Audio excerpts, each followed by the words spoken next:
প্রথম ওয়ানডেটা কেমন গেল, প্রথম ইনিংসটা কেমন গেল, মিরাজ অধিনায়ক হিসেবে কেমন করলেন? মিরাজের যেমন নতুন শুরু, আমাদেরও নতুন শুরু বলতে হচ্ছে। স্টার নিউজ আসছে আপনার দুয়ারে। স্টার নিউজের আরেকটা অধ্যায় স্টার প্লে, সেখানে স্বাগত জানাচ্ছি আমি মামুন রশিদ। আপনাদেরকে আজকে বাংলাদেশ ওডিআই টিমের সবকিছু আলোচনা করব। শ্রীলঙ্কার ব্যাটিংটা কেমন করেছে, বাংলাদেশের বোলাররা কেমন করেছেন, এবং এই আলোচনায় আমার সাথে থাকবে আমার সহকর্মী মাহবুব রিমন। রিমন, আপনাকে স্বাগত। যেটা বলছিলাম যে আমাদের একটা নতুন শুরু হতে যাচ্ছে, বাংলাদেশের মিরাজ যেমন নতুন শুরু করলেন অধিনায়ক হিসাবে, তার শুরুটা আসলে কেমন দেখেছেন এবং আমাদের শুরুটা কেমন হতে যাচ্ছে সেটা একটু ছোট করে বলবেন। আপনারও কিন্তু নতুন শুরু, অভিনন্দন আপনাকে। দীর্ঘদিন আসলে কাজ করেছেন, আমাদেরও বলছিলেন নতুন শুরু। দেখেন, নতুনে আসলে একটু অগোছালো থাকে, খুব দ্রুতই আসলে স্টার প্লে স্টার নিউজ চলে আসবে, তখন নিশ্চয়ই এই অগোছালো বিষয়টাও চলে যাবে। মিরাজের কথা বলছিলেন, যেমন আমি একটু ইতিবাচক বিষয় দিয়ে শুরু করতে চাই। কলম্বোতে মিরাজ উইকেট পাননি, কিন্তু তিনি যেভাবে আসলে বোলিং চেঞ্জ করেছেন, তার বোলিং পরিবর্তন 2027 বিশ্বকাপ সামনে রেখে তো আসলে আমরা পরিকল্পনাটা করছি। আমার মনে হয় অধিনায়ক হিসেবে তিনি 95% মার্ক পাবেন। তবে মিরাজের যে কথাটা বলছিলেন যে উইকেট পাননি, গত 5টা ওয়ানডেতে তিনি উইকেট পাচ্ছেন না। মিরাজকে আমরা জানি যে বোলিং অলরাউন্ডার, তিনি কিন্তু ব্যাটিং এ অনেক নিচের দিকে নামতেন, ধাপে ধাপে এখন হয়তো উপরের দিকে উঠছেন, কিন্তু একজন বোলিং অলরাউন্ডার। বাংলাদেশে যদি আপনি দেখেন স্পিনারদের মধ্যে খুব ভালো অভিজ্ঞ স্পিনার নেই, আগে সাকিব আল হাসান ছিলেন, তিনি আমাদের ঘাটতিটা পূরণ করতেন। এই যে মিরাজের 5টা ওয়ানডেতে টানা উইকেট না পাওয়া, এটা একটা বড় শঙ্কার জায়গা কিনা? অবশ্যই অনেক শঙ্কার জায়গা। তবে আপনি যদি বলেন প্রথম আজকে যেমন বোলিং তার বিশ্লেষণ যদি করি, প্রথম 5 ওভারে তিনি কিন্তু 30 রান দিয়েছেন, পরবর্তী 5 ওভারে কিন্তু তিনি সেই রানটা 50 পর্যন্ত তার ইকোনমি যায়নি, অর্থাৎ তিনি কিছুটা ক্যালকুলেটিভ এবং কিছুটা ইকোনমিক্যাল বল করেছেন।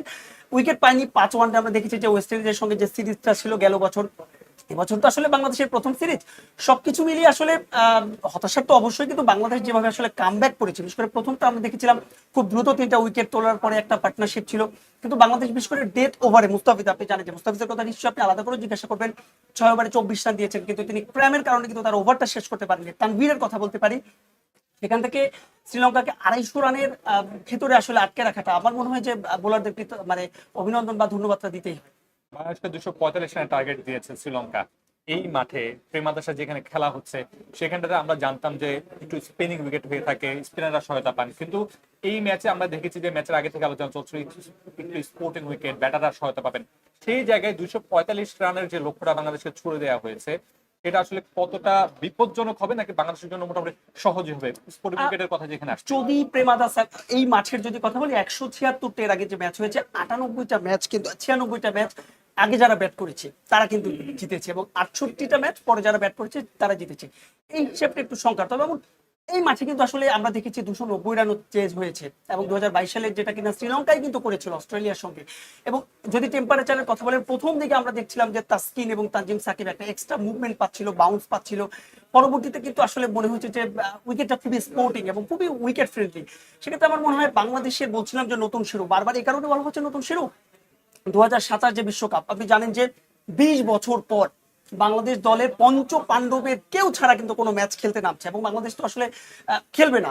সাকিব, তামিম, মুশফিক, মাহমুদুল্লাহ বা মাশরাফির যাদের কথা বলেন, তারা তো আসলে খেলবে না। আমাদের নতুন শুরু এবং এগিয়ে যেতেই হবে। প্রমাণ আসলে তাদের জন্য একটা চ্যালেঞ্জ যে তারা আসলে শুরুটা কতটা ভালো করতে পারে। জানে যে আজকের দিনটা কিন্তু বাংলাদেশের জন্য ইতিবাচক। মেয়েদের যদি কথা বলি, নারীদের ফুটবল কিন্তু 2-1 গোলে কিন্তু বাংলাদেশ দল মিয়ানমারকে হারিয়েছে, এবং প্রথমবারের মতো এশিয়ান কাপ যে বাছাইয়ের কথা বলি আমরা, সেই বাছাই পর্বের বৈতরণী পেরিয়ে মূল পর্বে খেলার একটা সুযোগ। মনে হয় ছেলেরাও যদি জিততে পারে, 16 কলা বোধহয় সেটা পূর্ণ। আপনি মেয়েদের কথা বলছিলেন, শুধু যে মিয়ানমারকে হারিয়েছে তা না, মিয়ানমারের সাথে বাংলাদেশের পার্থক্যটা কত বড় সেটার জন্য একটু বলতে চাই যে 76 ধাপ আগানো মিয়ানমার দলকে বাংলাদেশের নারী দল হারিয়েছে। এটা আমাদের জন্য আজকের দিনে কিন্তু অনেক বড় একটা অর্জন এবং সুখবর। এবং সেই সাথে বাংলাদেশ যদি আজকে শ্রীলঙ্কাকে হারাতে পারে, অধিনায়ক মিরাজের নতুন শুরু হবে, বাংলাদেশ নতুন করে হয়তো বা স্বপ্ন দেখা শুরু করবে। যেই শুরুর কথা বলছিলাম, বাংলাদেশ আজকে শুরু করেছে তাসকিন আহমেদকে দিয়ে। 103 দিন পর তিনি ওয়ানডেতে ফিরেছেন, ইনজুরি কাটিয়ে ফিরেছেন। প্রথম ওভারটা মেডেন নিয়েছেন, in swing, out swing, slower, bounce, কি ছিল না তার বলে, সবকিছু ছিল। তাসকিনকে কেমন দেখলেন? তবে তাসকিনের একটু যদি বলি, তাসকিনের শরীরটাকে একটু বেড়ে আমি দেখছিলাম আপনি তাসকিনকে নিয়ে বেশ পড়াশোনা করছিলেন এসে নাকি। দেখেন, তাসকিন দীর্ঘ একটা সময় তিনি আসলে দলের বাইরে ছিলেন। তিনি ওয়েট, আমরা দেখেছি যে মিরপুরে তিনি একা অনেক সময় অনুশীলন করছেন। সোহেল ইসলামের কথা আলাদাভাবে বলতে হয়, বাংলাদেশ বিসিবির কোচ, তার সঙ্গে তিনি অনুশীলন করেছিলেন। নাজমুল পেসার, বাংলাদেশের এখন বিসিবিতে পেস বোলিং, তার সঙ্গে আলাদা আলাদা সেশন করেছেন। তাসকিন আহমেদ 2014 সালে যখন তার অভিষেক হলো, শুধু তাসকিন না, আসলে পেসারদের সঙ্গে ইনজুরির কিন্তু আলাদা একটা সখ্যতা থাকে। তাসকিনের বেলা বোধহয় বিষয়টা একটু বেশি।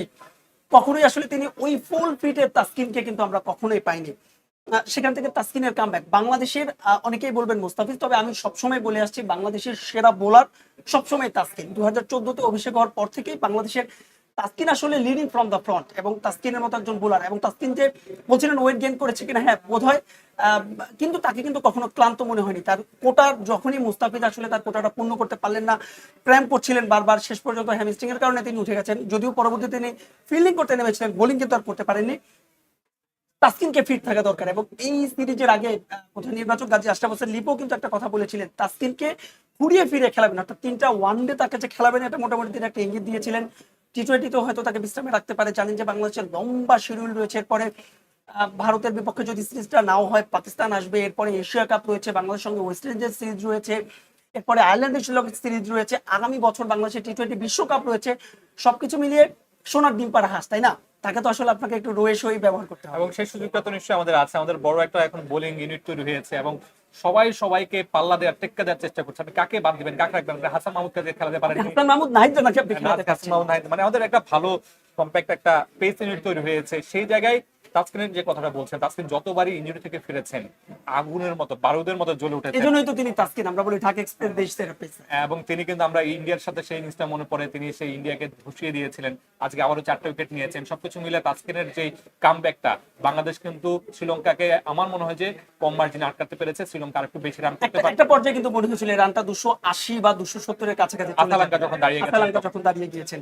এবং বলছিলাম যে তানভীরকেও কিন্তু আপনি পাননি। তানভীর আজকে ডেবু হয়েছে, ভালো বল করেছেন, তানভীরকেও কিন্তু আপনি আসলে ফুল পেজে পাইনি। সেখান থেকে 244 রানের মধ্যে শ্রীলঙ্কার মতো দলকে আটকে রাখাটা, আপনি জানেন যে শ্রীলঙ্কা র্যাঙ্কিং এর 4 নম্বরে রয়েছে, বাংলাদেশ রয়েছে র্যাঙ্কিং এর 10 নম্বরে। সবকিছু মিলে 19 বছর পর বাংলাদেশ দল র্যাঙ্কিং এর 10 নম্বরে নেমে গেছে।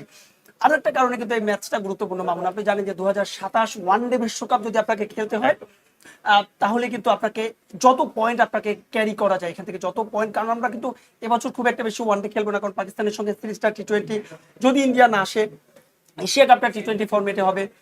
সবকিছু মিলিয়ে যে কটা ওয়ানডে আপনি পাবেন, আমরা 2027 ওয়ানডে বিশ্বকাপের আগে বেশ কিছু ওয়ানডে ম্যাচ পাবো। বাংলাদেশকে 8-এর মধ্যে থাকতে হবে, আমি যতটুকু বিষয়টা 8-এর মধ্যেও না, আসলে আমি একটু বিষয়টা একটু ক্লিয়ার করতে চাই দর্শকদের। যেহেতু র্যাঙ্কিং এর 8টা দল সরাসরি খেলবে, হোস্ট সাউথ আফ্রিকা এবং জিম্বাবুয়ে, দুটো দল অলরেডি কোয়ালিফাই। তার মানে 6। কোনো কারণে যদি সাউথ আফ্রিকা এবং জিম্বাবুয়ে র্যাঙ্কিং এর নিচে নেমে যায়, সেক্ষেত্রে কিন্তু আপনাকে র্যাঙ্কিং এর 6 থাকতে হবে। অবশ্যই। আপনাকে সেই হিসেব করে আসলে খেলতে হবে। প্রতিটা ম্যাচ গুরুত্বপূর্ণ, প্রতিটা পয়েন্ট গুরুত্বপূর্ণ। বাংলাদেশ এখন 10-এ রয়েছে। এই সিরিজে যদি আমরা একটা ম্যাচও জিততে পারি, তাহলে কিন্তু আমরা 9-এ উঠে যাব, কারণ ওয়েস্ট ইন্ডিজের সঙ্গে বাংলাদেশের 1 পয়েন্টের ব্যবধান রয়েছে, 78 এবং বাংলাদেশ 77। সেক্ষেত্রে আসলে বাংলাদেশের সামনে দারুণ সুযোগ রয়েছে। যে রানটা হয়েছে, আমার মনে হচ্ছে যে প্রেমাদা কলম্বোতে যে মাঠে খেলা হচ্ছে, এই মাঠে কিন্তু দ্বিতীয় ইনিংসে বেশ ভালো চেইজের কিন্তু আমরা রেকর্ড একটু আগে বলছিলাম। এবং সেই আমাদের সুযোগটা আছে কিনা, বাংলাদেশের যে ব্যাটিং লাইন আপ আছে, আপনি যদি দেখেন যে আমাদের অভিজ্ঞ মুশফিক নেই, 39 ম্যাচ খেলেছেন শ্রীলঙ্কার বিপক্ষে, সবচেয়ে বাংলাদেশের সর্বোচ্চ রান সংগ্রাহক তিনি, তার মতো অভিজ্ঞ ব্যাটসম্যানরা নেই। যারা তরুণ আছেন, পারভেজ ইমনের আজকে অভিষেক হচ্ছে, তিনি ব্যাট হাতে নামেন প্রথমবারের মতো বাংলাদেশের ওয়ানডেতে। তো সেই জায়গায় বাংলাদেশের যে ব্যাটিং লাইন আপটা আছে, আপনার কি মনে হয় সম্ভব আমরা এই 244 রান চেজ করা, 245 রান করা? আমার মনে হয় যে এটাই সবচাইতে ইতিবাচক। বলছিলাম যে মুশফিক, আপনি বলছিলেন যে মুশফিক মাহমুদুল্লাহ নিয়ে, আমার কাছে এটা খুব এই কারণে ইতিবাচক মনে হয়, আপনি ওপেনিং এর স্লটটা যদি একটু দেখেন, যে পারভেজ হোসেন ইমন পাকিস্তানের সঙ্গে সবশেষ যে ইন্টারন্যাশনাল আমরা টি-20টা খেলাম, সেখানে একটা দারুণ তার 50 ছিল। পারভেজ হোসেন ইমন আমিরাতের সঙ্গে প্রথম ম্যাচে সেঞ্চুরি করলেন। আমি যদি তানজিদ তামিমের কথা বলি, তার যদি সবশেষ 6টা ম্যাচ বলি, আমি আন্তর্জাতিক ম্যাচের কথা বলছি, তার কিন্তু একটা 50 রয়েছে, 2টা 40 ঊর্ধ্ব ইনিংস রয়েছে, 2টা 30 ঊর্ধ্ব ইনিংস রয়েছে। তাওহিদ হৃদয়ের যদি কথা বলি, সবশেষ 7টা ইনিংসের যদি কথা বলি, একটা 100 রয়েছে, একটা 96 রান রয়েছে। তাওহিদ হৃদয়ের ওয়ানডের কথা বলছি। সব মিলিয়ে বাংলাদেশের সুযোগ রয়েছে, কিন্তু আপনি আসলে ওপেনিং এ কাকে খেলাবেন এটা নিয়েও বোধহয় একটা প্রশ্ন এসে যায়। ওপেনিং এ হয়তোবা পারভেজ হোসেন ইমনের সঙ্গে তানজিদ তামিম করবে, ওয়ান ডাউনে আসলে কে খেলবেন? দেখেন, আমরা কিন্তু বাংলাদেশ এমন একটা দল, আমরা সবসময় লেফট হ্যান্ড রাইট হ্যান্ড কম্বিনেশনের একটা কথা বলি। আপনি যদি সেক্ষেত্রে লিটন কুমার দাসকে ওয়ানডেতে খেলাতে চান, আমরা জানি যে তাওহিদ হৃদয় আপনার সেরা ব্যাটসম্যান, নিঃসন্দেহে বর্তমানে এই দলে তাওহিদ হৃদয় সেরা ব্যাটসম্যান ফর্মেও রয়েছেন। হৃদয়কে যদি আপনি 4-এ খেলান, তাহলে কি আপনি শান্তকে 5-এ খেলাবেন? শান্ত তার গোটা ক্যারিয়ারে কোনো ম্যাচ কি আসলে 5-এ খেলেছে? শান্তকে যদি আপনি 3-এ খেলান, তাহলে লিটন দাসকে আপনাকে 5-এ খেলাতে হবে। এটাও বোধহয় টিম ম্যানেজমেন্টের একটা ভাবনার কারণ হতে হবে। আবার এখানে আরেকটা বিষয়, আপনার আগের দিন প্রেস কনফারেন্সে কিন্তু মেহেদী মিরাজ বলছিলেন যে মুশফিক মাহমুদুল্লাহর যে জায়গাটা খালি হয়েছে সেখানে দুজন অভিজ্ঞকে দায়িত্ব নিতে হবে। অভিজ্ঞ বলতে কিন্তু এখানে শান্তও আছে, লিটনও আছে, দুজনে অভিজ্ঞ, দুর্যোগের এবং বেশি এদের ক্যারিয়ার হয়ে গেছে। মিরাজও অভিজ্ঞ, তিনজনই অভিজ্ঞ। এই তিনজন থেকে আপনাকে দুজনকে ওই জায়গাটায় বেছে নিতে হবে, একজনকে উপরের দিকে জায়গা দিতে হবে। আমার মনে হয় লিটন শান্তর মধ্যে থেকে যে কোনো একজন হয়তো বা 3-এ খেলাবে, একজন হয়তো বা 5-এ খেলতে হবে দলের বিবেচনায়, তাহলে হৃদয়ের জায়গাটা সেই জায়গায় রাখতে চাইবে টিম ম্যানেজমেন্ট, কারণ তিনি যেহেতু এখানে সেট এবং ভালো করছেন। তারপরে মিরাজ, তারপর আপনার জাকির আলী অনেক আছেন, মোটামুটি ভালো লম্বা একটা ব্যাটিং ইউনিট বাংলাদেশ দলের আছে। বাংলাদেশের সাথে শ্রীলঙ্কার কিন্তু ইতিহাস অনেক পুরানো, 57টা ওয়ানডে ম্যাচ তারা খেলেছে, সেখানে নাগিন ড্যান্স আছে, ড্রেসিং রুমে ভাঙা এই গেল এক দশকের যদি কথা বলি, এই সিরিজটা আমরা টেস্ট সিরিজটা দেখলাম, এরপর প্রথম ওয়ানডে, এবারই বোধহয় খুব একটা রাইভেলিটির বিষয়টা আসছে না। নিশ্চয়ই আপনার মনে আছে এর আগে বাংলাদেশ শ্রীলঙ্কার যে সিরিজটা হয়েছিল, বাংলাদেশের সিলেটে জেতার পরে তাদের যে একটা ফিডব্যাক, এরপরে মুশফিক জেতার পরে আবার মুশফিক নিশ্চয়ই আপনার মনে আছে টাইম আউট সেই সেলিব্রেশন, এরপরে আবার তারা টেস্ট সিরিজ বাংলাদেশকে হোয়াইট ওয়াশ করার পরে তাদের যে সেলিব্রেশন, এবার বোধহয় একটু অন্যরকম একটা সিরিজ, কিছুটা নিরুত্তর সিরিজ কি মনে হচ্ছে আপনার কাছে? তবে এখনো পর্যন্ত কিন্তু শেষ হয়ে যায়নি, ম্যাচের মাত্র এরপর আরো টি-টোয়েন্টি ম্যাচ আছে, আর প্রথম ওয়ানডের মাত্র প্রথম অংশ গিয়েছে, সেকেন্ড হাফে কি হয় সেটাও দেখার বিষয়। নিশ্চয়ই দর্শকরাও সেগুলো নিয়ে দেখবেন, সবাই সেগুলো আমাদের কথা শুনছেন যে তারাও আসলে তাদের মতামতগুলো জানাতে পারেন আমাদেরকে সামাজিক যোগাযোগ মাধ্যমে। আসলে আপনারা বাংলাদেশ দল সম্পর্কে, বাংলাদেশ শ্রীলঙ্কার প্রথম ওয়ানডে সম্পর্কে কি কি জানতে চান, আপনাদের কি কি প্রশ্ন আছে, আমরা সেই উত্তরগুলো ম্যাচের পরে নিশ্চয়ই আবার দেওয়ার চেষ্টা করবো। তবে আমাদের আলোচনা এখনো শেষ হয়নি, আমরা আরেকটু আলোচনা করতে চাই বাংলাদেশের যে কথা বলছিলেন র্যাঙ্কিং উন্নতির কথা। শ্রীলঙ্কার বিপক্ষে শ্রীলঙ্কা যেহেতু র্যাঙ্কিং এর 4-এ আছে, বাংলাদেশ এবং র্যাঙ্কিং এর 10-এ, প্রথম ওয়ানডে জিতলে বা সেকেন্ড ওয়ানডে জিতলে বাংলাদেশের কি একটা ধাপ উপরে উঠে যাওয়ার সুযোগ আছে? আমরা যদি 3 ম্যাচের একটা ম্যাচ জিতে যাই, যেহেতু দু দলের মধ্যে র্যাঙ্কিং এর ব্যবধান 6, একটা ম্যাচ যদি আমরা জিতে যাই 3 ম্যাচের, তাহলে আমরা র্যাঙ্কিং এ 9 উঠে যাব। আর যদি 3 ম্যাচ জিতি তাহলেও আমরা র্যাঙ্কিং এ 9-এই থাকবো। 3 ম্যাচ অর্থাৎ শ্রীলঙ্কাকে হোয়াইট ওয়াশ করলেও র্যাঙ্কিং এ 9-এই থাকবো। তবে যদি আমরা জিততে চাই, আমি বলছিলাম যে 2027 বিশ্বকাপ, আপনার কিন্তু মানে লক্ষ্যটা রাখতে হবে 2027 বিশ্বকাপ, এবং সেই 2027 বিশ্বকাপকে সামনে রেখে প্রতিটা ম্যাচ গুরুত্বপূর্ণ, প্রতিটা পয়েন্ট গুরুত্বপূর্ণ। কারণ জানেন যে বিশ্বকাপে আপনি যদি সরাসরি না খেলতে পারেন, কোয়ালিফাই যে দলগুলো রয়েছে, ওয়েস্ট ইন্ডিজের মতো দল যারা কিনা বিশ্বকাপে জানেন যে কোয়ালিফাই করতে পারে, সব মিলিয়ে কিন্তু একটা কঠিন বৈতরণী পার হতে হবে। সবকিছু মিলে আমার মনে হয় যে প্রতিটা পয়েন্ট গুরুত্বপূর্ণ, এবং সেটা নিশ্চয়ই সম্মানের হবে না কোয়ালিফাই খেলে যাওয়া, কোয়ালিফাই ছাড়া সরাসরি জায়গা করে এবং বাংলাদেশ কিন্তু 1999 সালে, অর্থাৎ যে আমরা আইসিসি ট্রফি জিতলাম 97-তে, এরপরে কিন্তু এখন পর্যন্ত কোনো বিশ্বকাপ খেলতে বাংলাদেশের, ওয়ানডে বিশ্বকাপের কথা বলছি, কোয়ালিফাই বৈতরণী পার হতে হয়নি। আমরা দাবি করি 1000 কোটি টাকার বোর্ড, আমাদের ক্রিকেট বোর্ড সক্ষমতা সবকিছুর দিকে আমরা দাবি করি। জানেন যে বোর্ডের মধ্যে একটা পরিবর্ধনের মধ্যে দিয়ে যাচ্ছে। কোয়ালিফাই খেলাটা অবশ্যই আপনার জন্য লজ্জাজনক হবে। তবে মিরাজের জন্য সবচেয়ে বড় চ্যালেঞ্জ, যেটা বারবার বলছিলাম, যে আপনার দলে অনেকগুলো ওপেনার, কিন্তু শেষ পর্যন্ত ওপেনারে কিন্তু রান পাচ্ছে না। এই দলে 5টা কিন্তু একেবারে জেনুইন একদম ওপেনার রয়েছে। নাইম শেখকে সহ যদি আমরা ধরি, আপনার ওপেনাররা কিন্তু রান পাচ্ছে না। এটা তো গেল তামিম ইকবাল ছাড়া গেল প্রায় 2.5 দশক বাংলাদেশ আন্তর্জাতিক ক্রিকেট খেলছে নিয়মিত, টেস্ট স্ট্যাটাসের পরের কথা বলছি। আপনি তামিম ইকবাল ছাড়া একজন ওপেনারকে কিন্তু কখনো এস্টাবলিশ করতে পারেনি, এটা অবশ্যই। হ্যাঁ, আমরা ধারাবাহিকভাবে ওপেনাররা রান পাচ্ছে না, যদিও পাচ্ছে বিচ্ছিন্ন ভাবে পাচ্ছে, 2 ম্যাচ 3 ম্যাচ পরে, বা হচ্ছে খুব ধারাবাহিক ভাবে কেউ পাচ্ছে না। সেই জায়গাটা নিয়ে বাংলাদেশ ম্যানেজমেন্ট সম্ভবত খুব কাজ করছে, বেশ কয়েকজনকে সুযোগ দিচ্ছে। পারভেজ ইমনকে নতুন ভাবে নিয়ে এসেছে, সেই জায়গাটা হয়তো তাকে দিয়ে আলাদা করে চেষ্টা করবে। নাইম শেখ ঘরোয়া লিগে দারুণ খেলেছেন, তাকে স্কোয়াডে রাখা হয়েছে। এই দুজনের মধ্যে যদি হয়তো প্রথম 2 ম্যাচ কেউ খারাপ করেন, হয়তো নাইম শেখও আমরা দেখতে পাবো, সুযোগ পাচ্ছেন নাইম শেখও সেই জায়গাটা পালন করার জন্য। সৌম্য কিন্তু গ্লোবাল লিগে খেলতে যাওয়ার কারণে তিনি আসতে পারেনি। আপনি কি বলছিলেন? আমি বলছিলাম যে নাইম শেখের কথা বলছেন, আমি একটু অবাক হয়েছি নাইম শেখকে আজকে স্কোয়াডে না দেখে। নাইম শেখ, আপনি হয়তো অনেকে ঘরোয়া লিগের পারফরমেন্সের সঙ্গে এনামুল হক বিজয়ের সঙ্গে নাইম শেখকে এক করবে। তবে নাইম শেখ গেল 2 বছর আগের নাইম শেখ, এবং 2 বছর এ নিয়ে আসলে অনেক লেখা হয়েছে। তবে আমি ব্যক্তিগতভাবে 2016 বা 15 থেকে নাইম শেখকে অনুসরণ করছি।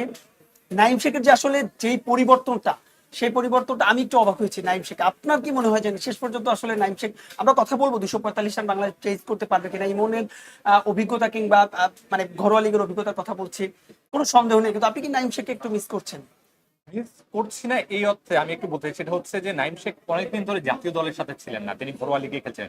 কিন্তু পারভেজ ইমনকে যদি আপনি একটু খেয়াল করেন, আমাদের যে টিম ম্যানেজমেন্ট আছে তারা লম্বা সময় ধরে জাতীয় দলের রাডারে রাখছিলেন, সেটা টি-20 হোক, টেস্ট হোক, দলের সাথে রাখছেন। এমন না যে সে ওয়ানডে দলে ছিল না, এর আগে স্কোয়াডে ছিল, খেলতে পারে, মানে তাকে অনেকদিন ধরে পরিকল্পনা রাখছিলেন ম্যানেজমেন্ট, সেই জায়গাটাতে কাজে লাগাতে চেয়েছেন যে একটা ছেলেকে আমরা এতদিন ধরে জাতীয় দলে রাখি, তাকে কেন আমরা সুযোগটা দেব না? নাইম শেখকে আমরা ঘরোয়া লিগের কারণে এনেছি, তাকে অবশ্যই আমরা দিব, কিন্তু যেই ছেলেটাকে আমরা এতদিন ধরে সার্কেলে রেখেছি তাকে আগে সুযোগটা দিয়ে তারপরে পরের স্টেপে যাই। অবশ্যই নাইম শেখও সুযোগ পাওয়ার দাবিদার, তিনি যেভাবে এবং নিজেকে হয়তো ঘরোয়া তিনি লিগে এই প্রমাণ সিরিজের সুযোগ পাবেন। সম্ভাবনা খুব বেশি ভালো আছে, এবং সেই জায়গায় তানভীর কিন্তু আজকে অভিষেক হয়েছে, পারভেজ ইমনের সাথে তানভীরও কিন্তু উইকেট পেয়েছেন বাঁহাতি বোলার হিসেবে। যদিও তানভীরের ক্র্যাম্প করেছে, আমরা তানভীরের কথা এই কারণে বলছি, সক্ষমতার কথা। আমরা সবসময় বলি যে ক্রিকেট কিন্তু শুধুমাত্র মাঠের খেলা না, অর্থাৎ 22 গজের খেলা না।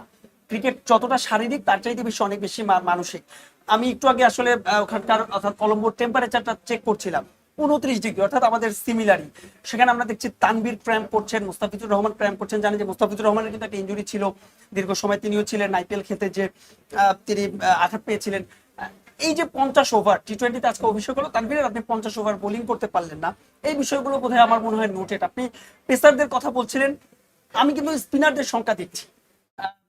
কেন আসলে নাসুম দলে নেই, এই প্রশ্নটা আমারও আসলে চলে আসে। নাসুম আমার মনে হয় বাংলাদেশের বর্তমান, যদি আপনি তাইজুলকে বিবেচনায় না করেন, মেহেদী হাসান মিরাজ ক্যাপ্টেন, সে 2027 পর্যন্ত খেলবেনি। আমার মনে হয় নাসুম এই দলে থাকতেই পারতেন। তানভীর আপনি যদি ঘরোয়া ক্রিকেটে, সেটা আপনি বিসিএল, এনসিএল, ওয়ানডে, টি-20, বিপিএল, ঢাকা প্রিমিয়ার লিগ যাই বলেন না কেন, সবসময় শর্টার ফরম্যাট, অর্থাৎ টি-20তে সবসময় তানভীর প্রুভেন। বিপিএল আমরা সেটা দেখেছি।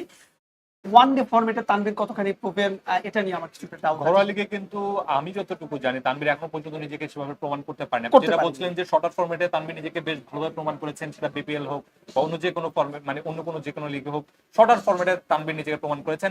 নাসুমকে আমরা হয়তো বা আরেকটু দেখতে আমি পারতাম। আপনার সঙ্গে একটু অ্যাড করতে চাচ্ছি। এর আগে আফগানিস্তানের সঙ্গে আমরা যে একটা ম্যাচ জিতেছিলাম, সেই ম্যাচের নায়কও কিন্তু ছিল নাসুম। এবং নাসুম আসলে টিম ম্যানেজমেন্টও আসলে যেটা বলে, নাসুম যতটা না উইকেট টেকার বোলার, তার থেকে বেশি কিন্তু ইকোনমিক্যাল। যখন আপনি এক প্রান্ত থেকে খুবই ইকোনমিক্যাল বল করবেন, তখন কিন্তু ব্যাটসম্যানের একটা প্রেশার পড়ে যাবে, তখন রানের জন্য আপনি ব্যাট চালাবেন এবং উইকেট বিলিয়ে দিয়ে আসবেন। সেক্ষেত্রে আসলে আমার মনে হয় যে ঠিক 2027 বিশ্বকাপে নাসুম, জানি যে নাসুমের একটা ইনসিডেন্স হয়েছিল 2023 বিশ্বকাপে, এরপর থেকে আমার কেন যেন মনে হচ্ছে নাসুমের সঙ্গে একটু বিমাতার সুলভ আচরণ হচ্ছে, আমি ব্যক্তিগতভাবে মনে করছি। এবং আমি আসলে এই স্কোয়াডে, 16 জনের স্কোয়াডে বাংলাদেশ দল যে ওয়ানডেতে খেলতে গিয়েছে, আমি আসলে নাসুমকে না দেখে খুব অবাক হয়েছিলাম। এবং প্রেস কনফারেন্সেও আসলে এটা নিয়ে কথা বলছিলেন, যদিও নির্বাচকরা তাদের সবসময় একটা থ্যাঙ্কসলেস জব বাংলাদেশ টিম, তবে আমি কিন্তু কিছুটা অবাক হয়েছি আজকের ম্যাচে এই উদাহরণের উইকেটে। আমি কিন্তু নাসুমকে খুব মিস করেছি। নাসিমের কথা বলছিলেন যে আপনি তাকে মিস করছেন, আমরাও তাকে মিস করছি, হয়তো বা আমাদের যারা দর্শক আছেন তারা হয়তো মিস করছেন, তার ইকোনমিক্যাল বলিং কথা বলছিলেন। আমরা কিন্তু এখানে একটা নাম মিস করে যাচ্ছি, তানজিম সাকিব। বাংলাদেশকে আজকে প্রথম যে উইকেট এনে দিয়েছেন, 3টা উইকেট নিয়েছেন। তার আগ্রাসী যে বোলিং, এই আগ্রাসী মনোভাব, লিখে শরীরের তানজিম সাকিবের এই আগ্রাসী মনোভাব নিয়ে আপনি কি বলবেন?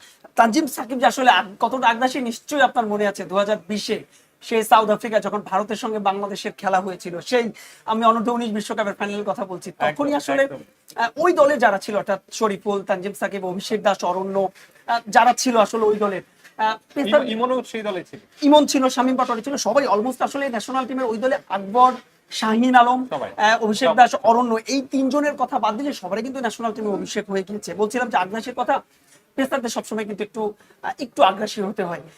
তানজিম সাকিব সেই জায়গাটা নিয়েছেন, 3টা উইকেট তিনি পেয়েছেন। সবচাইতে বড় কথা হচ্ছে তিনি যে এয়ারে, আপনি নিশ্চয়ই দেখেছেন তার যে এয়ারের সুইং গুলো, মুভমেন্ট গুলো, বলছিলেন যে একটা হাসান মাহমুদ, নাহিদ রানাদের মতো বোলাররা আসলে বেঞ্চে বসে থাকেন, এর চাইতে সুন্দরতম দৃশ্য আসলে বোধহয়, এর চাইতে চোখে শান্তি বোধহয় আর নেই। আপনি যে ইয়ার সুইং এর কথা বলছেন, প্রথম উইকেটের কথাটা মনে আছে নিশ্চয়ই, বাউন্স হয়েছে বল এবং আউট সুইং হয়েছে, সবকিছু মিলে ব্যাটসম্যান আসলে বুঝেই উঠতে পারেনি। তানজিম সাকিবের কিন্তু এই অ্যাবিলিটিটা আছে, এবং তাকে নিয়ে আমি যতটুকু শুনি বা তাকে নিয়ে আমি কোচদের সাথে যতটুকু কথা বলেছি, যে তার আগ্রাসনের মাঝেও একটা শেখার ব্যাপার থাকে, সবসময় তিনি শিখতে চান, তার বেস্টটা দিতে চান, এবং অনুসরণে তিনি মাথাটাকে কাজে লাগাতে চান। বাংলাদেশের ক্রিকেটারদেরকে আমরা কোচ সালাউদ্দিনের একটা কথা সবসময় অনেকবার শুনেছি যে বাংলাদেশের ক্রিকেটাররা মাথা খাটায় না। তানজিম সাকিবের বেলা আমি শুনেছি যে এই ছেলেটা মাথা দিয়ে খেলেন, মাথা দিয়ে বল করেন, ব্যাটসম্যানকে বোঝার চেষ্টা করেন। সেটাকে কিভাবে দেখছেন? তানজিম সাকিবের কথা আমি বলছি, তার আগে আপনি মাথার যেহেতু কথা বললেন, আরেকজন ক্রিকেটারের কথা কিন্তু বলতে হবে, জাকের আলী অনেক। সালাউদ্দিন ভাইয়ের কথা বলছিলেন, সালাউদ্দিন ভাই বলেছিল যে আমরা যে ওয়েস্ট ইন্ডিজের সঙ্গে ওদেরকে হোয়াইট ওয়াশ করলাম তাদের বাড়িতে টি-20-তে, ইভেন আমরা টেস্টও একটা জিতলাম, জাকের আলী অনেকেরও যে পরিবর্তনটা, মাথা দিয়ে আসলে খেলা। ক্রিকেট তো একটু আগে বলছিলাম যে শুধুমাত্র যে 22 গজে খেলা না, ক্রিকেট তো আসলে মানুষকে খেলা। তানজিম সাকিবের পরিবর্তনের কথা বলছেন, তার জীবন ধারণটাকে আপনাকে, তার যে অনুসরণ বা তার যে জীবনের পদ্ধতি, সেটাকেও কিন্তু আপনাকে বিবেচনায় আনতে হবে। জানেন যে খুবই পরিচ্ছন্ন একটা জীবন তিনি অনুভব তিনি লিড করেন। আমি একদিন রাত 9টার সময় তাকে ফোন দিয়েছিলাম, তো তিনি ঘুমাচ্ছিলেন। তো আমি একটু অবাকই হলাম যে আপনি 9টার সময়, মানে আমরা তো আসলে আমাদের তো সবকিছু মিলিয়ে অনেক রাত হয়ে যায়। আমি একটু অবাক হয়ে প্রশ্ন করলাম 9টা বাজে আপনি ঘুমিয়ে পড়েছেন? তো সে বললো যে ভাই সকালে উঠে তো নামাজ পড়তে হবে। মানে এই যে তার যে একটা জীবন ধারণ, একটা পরিচ্ছন্ন জীবন ধারণ, সবকিছু মিলিয়ে বোধহয় একজন পারফেক্ট ক্রিকেটার। আমরা ক্রিকেটে সবসময় আপনি বিনোদ কাদম্বি শুধুমাত্র প্রতিভা থাকলেই কিন্তু হয় না। সচিন টেন্ডুলকারের চাইতে কিন্তু বিনোদ অনেক বেশি প্রতিভাবান ক্রিকেটার ছিল। জীবন ধারণের একটা বিষয়, সচিন যে কারণে পেরেছেন বিনোদ যে কারণে পারেনি। তানজিম সাকিবের মধ্যে সেই বিষয়টা আছে, শেখার আগ্রহ আছে, একটা নির্দিষ্ট পরিচ্ছন্ন লাইফ স্টাইল রয়েছে। সবকিছু মিলিয়ে আমার মনে হয় বাংলাদেশের জন্য তানজিম সাকিব তাসকিন পরবর্তী ক্রিকেট, আমরা তাসকিন তো নিশ্চয়ই অনেকদিন খেলবে না, তানজিম সাকিব বোধহয় অনেকটা দিন বাংলাদেশকে লিড দেবে। আর তানজিম সাকিবের যেটা বলছেন পরিমিতি বোধ, এটা কিন্তু খুব দরকার। আপনি যখন নিজেকে নিজের ব্যক্তিত্বটাকে দৃঢ় করতে পারবেন, সেটা কিন্তু আপনার প্রতিফলন হবে মাঠে গিয়ে। আমরা তানজিম সাকিবকে অনুশীলন খুব দেখি, খুব বেশি আড্ডা দেন না কারোর সাথে, নিজের কাজটা করেন, মনোযোগ দিয়ে করেন এবং নিজের মতো থাকেন। মানে খুব বেশি আড্ডা প্রবণতা, বাইরে যাওয়া, হই হুল্লোড় করা, অন্য কিছুতে মনোযোগ দেওয়া, সবকিছুর বাইরে নিজের জীবনটাকে নিয়ে ব্যস্ত থাকেন, খেলার মাঠে নিজের শতভাগ উজাড় করে দেন। সবকিছু মিলে একটা আমরা বলতে পারি যে একটা কমপ্লিট প্যাকেজ বলা যায়। প্যাকেজ এবং অনুসরণ করার মতো বলতে পারেন আপনি। সেই দিকে যাচ্ছি না, আমরা এখন অন্যদিকে যাবো। আমাদের হয়তোবা সময় খুব বেশি নেই, বাংলাদেশ ব্যাটিং এ নেমে যাবে। 245 রানের টার্গেট। কি মনে হয় কার পক্ষে বাজি ধরবেন? বাংলাদেশ কয় উইকেটে জিততে পারে? বাংলাদেশ 4 উইকেটে ম্যাচটা জিতবে। ম্যাচ শুরু হওয়ার আগেই যখন টস হলো, তখন আমি বলছিলাম যে বাংলাদেশ যদি 250 রানের মধ্যে শ্রীলঙ্কাকে, তখন কোনো বল হয়নি, যদি 250 রানের মধ্যে বাংলাদেশ দল শ্রীলঙ্কাকে আটকে রাখতে পারে, এই ম্যাচ আমরা 4 উইকেটে জিতবে। এবং এ কারণে জিতবো, একটু একটা বিষয়, মেহেদী হাসান মিরাজের আমরা অনেক সময় কিছুটা মজার ছলে বলেন বা যেভাবে বলি যে তামিম ইকবাল একটা কথা বলেছিল যে দলের সবাই যখন হাল ছেড়ে দেয় তখন কিন্তু তখনও মেহেদী হাসান মিরাজ হাল ছাড়ে না। একদম শেষ বল পর্যন্ত সে লড়ে যান। কনফিডেন্স অনেক বড় একটা বিষয়। আপনার কনফিডেন্স যখন থাকবে, ক্যাপ্টেন যখন আসলে কনফিডেন্ট থাকবেন, তখন কিন্তু আসলে সেই ব্যাটনটা কিন্তু দলের মধ্যেও ছড়িয়ে পড়ে। এবং এই দলের, অর্থাৎ এই বর্তমান যে দলটা রয়েছেন, এরা অনেক, এই দলের অধিকাংশ ক্রিকেটার, মেহেদী হাসান মিরাজের কথা বলেন, লিটন দাসের কথা বলেন, নাজমুল হোসেন শান্তর কথা বলি, 2014 আমাদের যে আন্ডার 19 ব্যাচটা, এরপর 16 তারা খেলেছেন। মিরাজ তো 16 নেতৃত্ব দিয়েছেন, বাংলাদেশকে 3 নাম্বার করেছেন। আমি অনূর্ধ্ব-19 বিশ্বকাপের কথা বলছি, শান্ত সেই দলে ছিলেন। Miraz man of the tournament হয়েছিলেন 2014 থেকে। মুস্তাফিজের কথা বলছি, এই দলেরই কিন্তু, অর্থাৎ সবাই বন্ধু। দলও যখন আসলে অনেকগুলো বন্ধু থাকে, কাজটা কিন্তু তখন অনেক সহজ হয়ে যায়। এবং শান্তকে যখন সরিয়ে মিরাজকে ক্যাপ্টেন করা হলো, সেটা আসলে সঠিক প্রক্রিয়া করা হচ্ছে কিনা সে তর্কে যাব না। কালকে আমাদের সহকর্মী রেদওয়ান শাওনের একটা রিপোর্ট দেখছিলাম, সেই রিপোর্টে কিন্তু একটা জিনিস দেখলাম যে পুরোটা সময়, অর্থাৎ অনুষ্ঠানের একটা বড় একটা সময় মিরাজ এবং শান্ত কিন্তু একসঙ্গে বেশ ছিলেন। ভালো কনভারসেশন করেছে এবং একজন থেকে এটা কিন্তু খুব গুরুত্বপূর্ণ। আর আগের দিনও যখন মিরাজ ক্যাপ্টেন্সি পান, শান্ত যখন ক্যাপ্টেন্সি ছেড়ে দেন, তখন আমি শুনেছি যে মিরাজ শান্তর কাছে গিয়েছেন। সে যে এতদিন ধরে পরিকল্পনা করছিল ওয়ানের দলকে নিয়ে, সে কিভাবে পরিকল্পনা করেছে সেগুলো জানতে চেয়েছেন মিরাজ নিজে গিয়ে শান্তর কাছে, যে আমার এখন আসলে কি করা উচিত, তুমি কোন পদ্ধতিতে। এবং মামুন, আপনার সঙ্গে আমি আরো একটু বিষয় যোগ করছি। আজকে আপনি নিশ্চয় লক্ষ্য করবেন নাজমুল হোসেন শান্তর উইকেটটা, এবং একেবারে যখন তানভীর প্রেম করে উঠে গেল, বল করতে পারলো না, কিংবা তারও আগে, মানে সেই অধিনায়কের আত্মবিশ্বাস, বন্ধুর আত্মবিশ্বাস কিন্তু ক্যারি করেছে। এবং দ্বিতীয়বারের মতো আন্তর্জাতিক উইকেটটাও শান্ত পেয়েছে। সব মিলিয়ে আসলে জব হাফ ডান। আপনাকে 245 রান চেজ করতে হবে, জিততেই হবে বাংলাদেশের, এবং জেতা উচিত। যেটা বলছিলেন সহকর্মী মাহবুব রিমন যে বাংলাদেশ 4 উইকেটে জিতবে, সেটা কতটুকু সত্যি হয় সেটা অবশ্যই দেখবো।